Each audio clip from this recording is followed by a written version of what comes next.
Tripura info news update. বিশালগড়ে ঠিকাদারের বাড়িতে পরপর গুলি চালানোর অভিযোগে নতুন করে আতঙ্কের পরিবেশ সৃষ্টি হয়েছে, যদিও মূল অভিযুক্ত রণবীর দেবনাথ এখনও ধরাছোঁয়ার বাইরে রয়ে গেছে।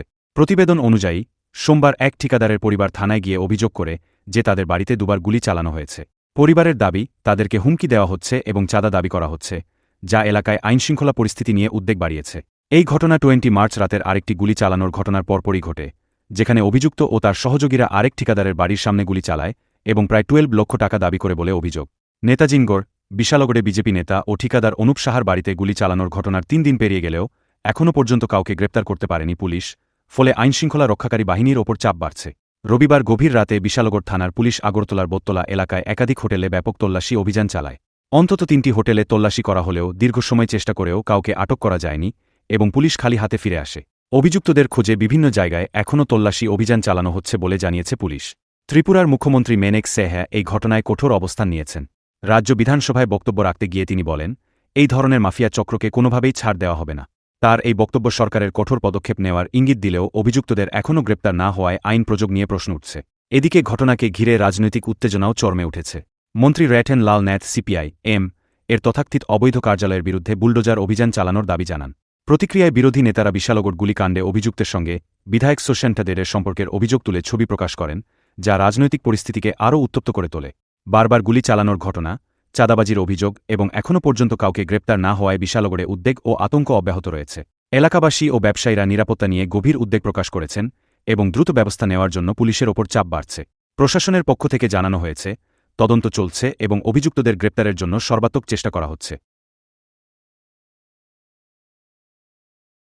16 তারিখে আমরা বাড়ি ঘর ছাদ ঢালাই কাজ চলতেছে, বাড়ি ভর্তি লেবার 40-50 জন খাওয়ান টাউন চলতেছে, তারা খাইতেছে 800 জন বাড়ি ভর্তি।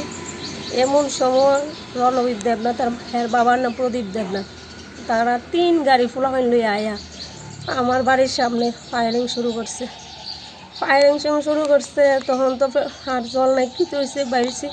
হ্যাঁ কইতাছে সন্ধ্যা 6টার মধ্যে রণবীর দেবনাথ সন্ধ্যা 6টার মধ্যে হ্যাঁ 12 লক্ষ টাকা দিতাম, আর নাইলে আমরা বাঁচতে পারতাম না। এই কথা কয়ে এসে না তখন অপরাধ কিতা কে লিগে 12 লক্ষ টাকা দিতাম। তখন হ্যাঁ কইতেছে, কারণ আমার ছেলে সরকারি কন্ট্রাক্টর মেয়ে কাস্টম অফিসার, এটিও আমার অপরাধ। টাকা না দিলে আমরা বাঁচতে পারতাম না, থাকতে পারতাম না। ভয়ে আমরা বাড়ি করছে সবাই গেছি, 7 দিন বাইরে কাটাইছি। 20 তারিখ আইসি পরে আবার আয়া ফায়ারিং করছে পরে তো নিরুপায়, বাঁচতেইব থাকতেইব, আর কী করুন পথ পাই না। তখন সোনা গয়নারে দিয়া আমার স্বামীরে দিয়া পাড়াইয়া গোল্ড লোন লইয়া হ্যাঁ 4 লাখ টাকা দিছি। তারপর রণবীর দেবনাথ একটা ছেলেরে পাঠাইছে পরিমল সরকার নামে, পাঠাইছে পরে হ্যাঁ টিভিএস শোরুমের সামনে টাকাটা আয়া লইয়া গেছে পরে দিয়ে তো ভাবছি যাই হোক তবু তো থাকতে পারুম, বাঁচতে পারুম। পুনরায় আবার আগামীকালকা আবার হ্যাঁ 10 লাখ টাকা গতকালকে 10 লাখ টাকা দিতে আমার ছেলের মোবাইলের মধ্যে হ্যাঁ হুমকি একায়া ফোন করে বয়স পাঠাইতেছে হ্যাঁ 10 লাখ টাকা দিতাম, নাহলে আমরা বাঁচতে পারতাম না। তো আমার এই করজোরে নিবেদন মাননীয় মুখ্যমন্ত্রীর কাছে, আমি যেমন ছেলে মেলে শান্তিতে বাঁচতে পারি, বাঁচার ব্যবস্থাটা যেন তাই করে যাবে, থাকতে যেন আমরা পারি। সেদিন 15 তারিখ সন্ধ্যা 7টার সময় আমি যখন কাজের সাইডের থেকে আমি বাড়িতে আসার সময় রণবীর দেবনাথ আমারে কল করছে, কইছে যে বিশাল করে এই ডেম অফিসের পেছনে যেই শ্মশানের মাঠ ওইখানে যাওয়ার লেগে। আমি গেছি, আমি তো কাজ থেকে আইতেছি, এখন তো যাওয়াটা আমার দ্বারা পসিবল হতো না, আমি পরে কথা কম। তো দেন হ্যাঁ কইছে যে আর যাওয়ার লেগে যে কোনো উপায়ই হোক যাইতে হইব। তখন আমি যখন যাই যখন কইছে কী হয়েছে, কী ব্যাপার আমার ডাকা হয়েছে, তখন হের সাথে আরও 6-7টা ছেলে আসলো, কইছে যে আমার 12 লক্ষ টাকা দেওয়ার লেগে, নাইলে আমি ওইখান থেকে বাড়িতে আইতে পারতাম না। তখন আমি কী কারণে 12 লক্ষ টাকা দিতাম এটা, তখন কইছে যে আমি সরকারি কন্ট্রাক্টারি কাজ করি, তার লেগে 12 লক্ষ টাকা হেরে দিতেই হইব, না দিলে আমার প্রাণে মায়েরা ফলাইব। দেন আমি কইছি যে এটা হলো তাহলে আমার মায়েরা নেই, বাট আমি তো টাকা দিতে পারতাম না। তখন হ্যাঁ বন্দুক পকেট থেকে পিস্তল বার করে 2 রাউন্ড গুলি করছে, একটা উপরে একটা নিচে। তো কইছে যে হ্যাঁ আমার এখন মায়েরা নিব, হেরে টাকা দিতাম। তখন আমি কইছি যে ঠিক আছে, আমার কাছে যে এত টাকা নাই, আমি 1 লক্ষ টাকা হেরে দিয়ে দিব আমার প্রাণটা ভিক্ষা দেওয়ার লেগে। তখন আমি কইছি যে হ্যাঁ কইছে যে সঙ্গে সঙ্গে হইতো না, হেরে 12 লক্ষ টাকাই দিতে লাগবো। তখন আমার কইছে যে আর 2 লক্ষ টাকা দেবো। আমি তখন কইছি 2 লক্ষ টাকা আমি ব্যবস্থা, তুমি এর বেশি পারতাম না। তখন রাত 8:30 বাজে আসে, তখন হ্যাঁ আমার 1 ঘন্টা সময় হয়েছে, 1 ঘন্টার মধ্যে 2 লক্ষ টাকা দেওয়ার লেগে।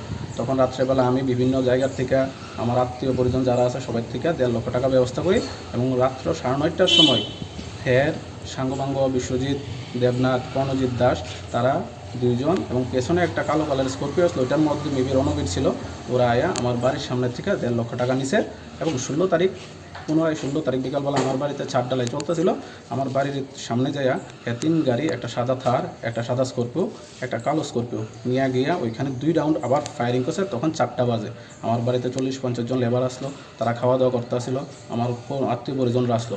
তখন কইছে যে বাকি 10.5 লক্ষ টাকা সন্ধ্যা 6টার মধ্যে দেওয়ার লেগে, না হইলে এখান থেকে আমরা বাড়িঘর ছাইরা যাওয়ার লেগে।